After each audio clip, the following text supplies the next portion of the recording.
A follow-up question to that is, do you consider yourself a solopreneur? In other words, I'm thinking about all this tweaking and tinkering and adjusting you're making. Are you doing this by yourself or do you have a team? Yeah, so I kind of have had different chapters. The first 5 years was all me. And once I signed the book deal for Atomic Habits, I used some of that advance to hire my first employee. And so the next 5 years was me and Lindsay. Her name was Lindsay. She was with me for 7 years, and then she just left to be an entrepreneur and do her own thing recently, which is great. I'm really happy for her. And I hired a replacement, and so she's been with me for a year now. And so it's just, I don't consider myself a solopreneur in the sense of I don't know, labeling myself that way or whatever, or having a badge of honor about it just being one person. But I do only have the intention of building a business that's very small and having a very small team. And for the last 7 years, it's just been me and one person. And for the first 5 years, it was just me.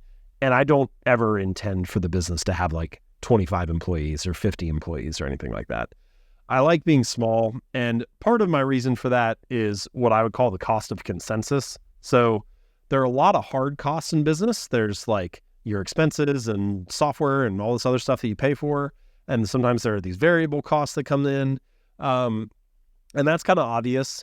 But the one that is maybe the greatest expense for any business that is almost invisible is the cost of consensus. It's the cost of getting everybody on the team on the same page and agreeing that we're working on the same thing and rowing in the same direction. And the bigger the team gets, the higher the cost of consensus gets. And I tried to calculate one time how much it cost me to have an employee, not just with their salary. And what I came up with in terms of the amount of time that has to be spent to manage people, the number of meetings you need to have to be on the same page versus just doing the work yourself, and a bunch of other stuff, is that 90% of the cost of having an employee is not their salary. It's not the paycheck. It's all the other stuff that goes with the cost of consensus. And so, who knows if my estimate is right or not, but I do generally like the idea of let's keep the business lean. I'm kind of allergic to meetings and to what I would call pre-work. All of so much of what you consider to be stuff that happens in business, having conversations about hiring somebody, having conversations about promotions, anything related to HR and payroll, all the meetings that you have that happen before the actual work occurs. All of that is pre-work. None of that is the actual value that customers pay you for. It's just stuff that you have to do to get to the hour that you spend where you do provide the real value. And so I'm trying to cut out as much of that as possible. I love that. This series, we talk a lot about brand and branding. Of course, there's, blue chip brands out there, the Nikes, the Levi's, the up-and-comers, the Vioris, and then there's personal brands. And building a personal brand is really important these days, especially. And people come to this show to learn how to build their brand from experts who've done it. What would you say is the James Clear brand? Well, ultimately, any brand is just the work that you do. So in the beginning, or you can try to frame it up as something else, you can make a promise about something. For example, when I started 321, at the top of the newsletter, I wrote the most wisdom per word of any newsletter on the web. So that's me trying to establish the brand of what 321 is. If you want a short newsletter that gives you the most value and most wisdom possible in 5 minutes, it's this newsletter.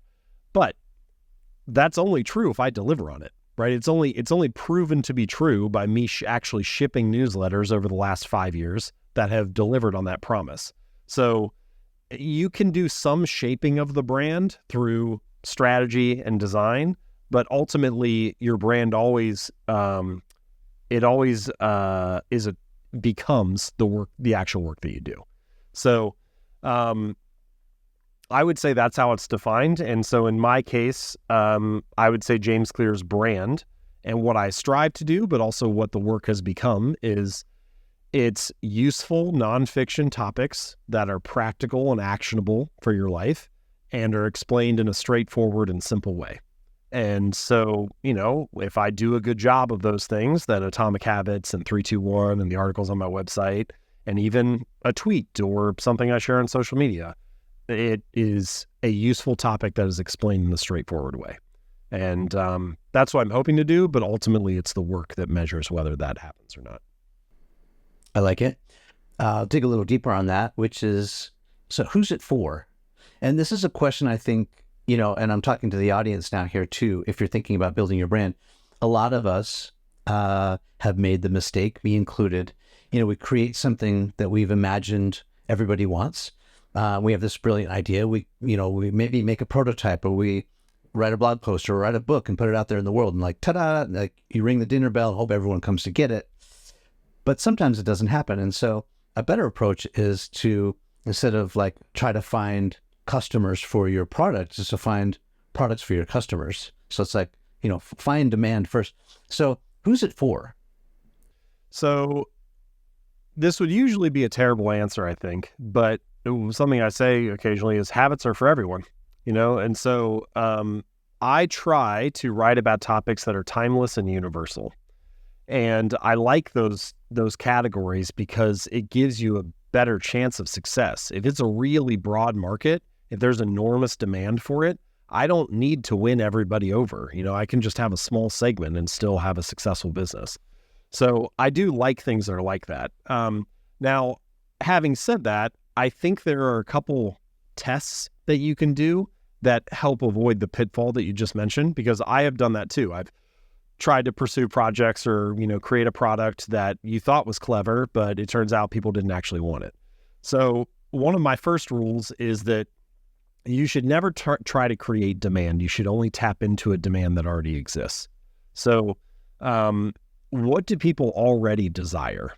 You can get at this in a couple different ways. So like if we're talking about books, I like writing books that are in categories that already have books that have sold over 1 million copies. So if you can't find an example of a book that sold 1 million copies in that category, I don't think there's enough desire already.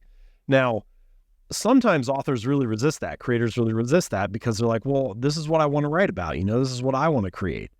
And my response is, that's fine. And the secret is that you actually can write about whatever you want. But what I'm talking about is the positioning and the framing. And so if you can get the positioning right, the inside you can actually take it almost any direction. It's really, in the case of a book, it's really about nailing the first 5,000 words so that the positioning is right and the book is it's tapping into a desire people already have, rather than saying, hey, you can't write about this. So as an example, later in Atomic Habits, I talk about deliberate practice. Now, if you're not familiar with it, deliberate practice takes 30 seconds to kind of unpack. You need to explain the concept and how it's different than regular practice and so on. But habits aren't like that. Just by virtue of growing up in society and kind of being part of culture, we all sort of know that having good habits is favorable and having bad habits is unfavorable. And I don't need to explain to anybody why you would want to have those things. And so it could have been a book about deliberate practice where I talk about habits, but instead it's a book about habits where I talk about deliberate practice. And I think the difference in how those two books would sell is enormous. Now I don't need to convince you to care about the topic. I just need to convince you that, hey, if you're only going to read one book about habits, Atomic Habits is the one to read. And that's a much different pitch than trying to get somebody to care about something that they don't understand why they should care about it. So I think positioning is crucial. Yeah, go ahead. So it just leads me down a path of thinking. What were the alt titles for Atomic Habits? I had a huge spreadsheet. I have 400 titles that I brainstormed for the book. And what ended up happening was there was, you brainstorm a bunch that you're not going to use. You're just kind of trying to play with words and play around with stuff and see if it leads you down an interesting path. So, there's maybe 200 of those that you're like, oh, well, I was never going to choose that. I'm just kind of in the brainstorming mode.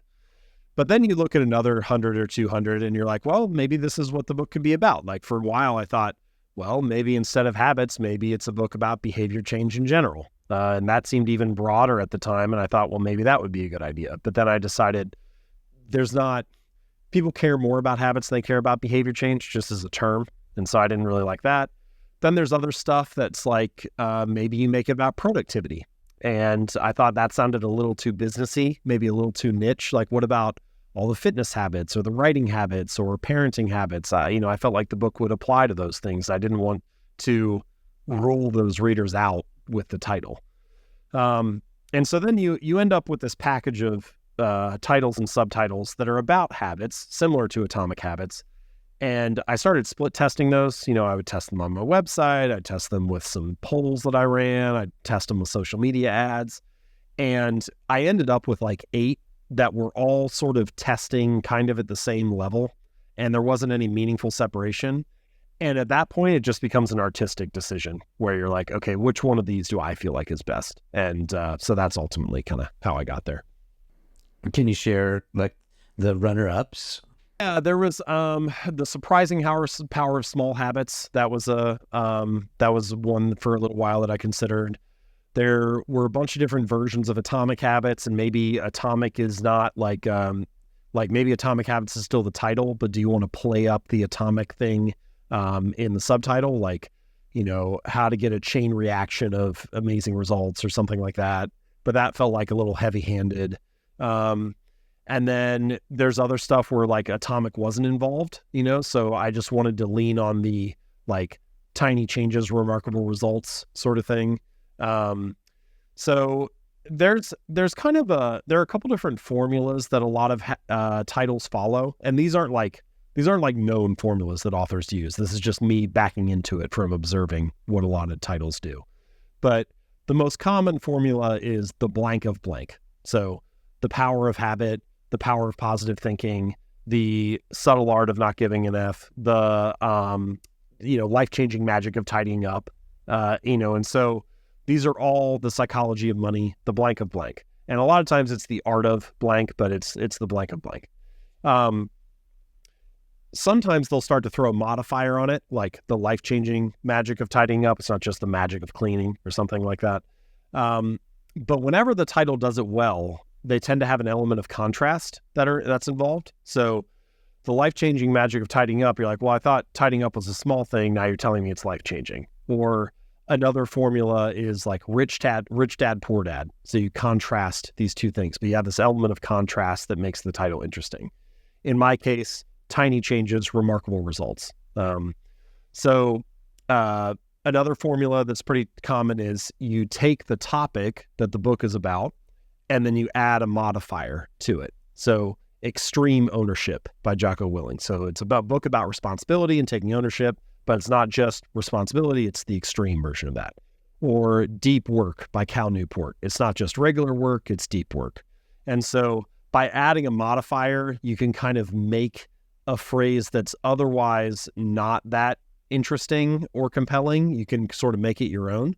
So I kind of used a blend of these. So like Atomic Habits is that. It's, not just regular habits, they're atomic. They're both tiny and they're powerful. Titles are tough because they have to do a lot of jobs. They need to, hopefully they have an element of contrast, like I just talked about, which makes it interesting. So like in my case, small thing, big result. Second thing they have to do, which sounds so obvious, but a lot of titles don't do it, they need to tell you what the book is actually about. So in my case, the subtitle is An Easy and Proven Way to Build Good Habits and Break Bad Ones. So that tells you what the book's actually about. A lot of titles do this kind of keyword stuffing thing where they're like, how to be happy, make millions, and live your dream. And you're like, okay, that's not even really what the book is about. You're just kind of stuffing stuff in there that you think people will like. And then the third thing that they have to do is a good title owns real estate in the reader's mind.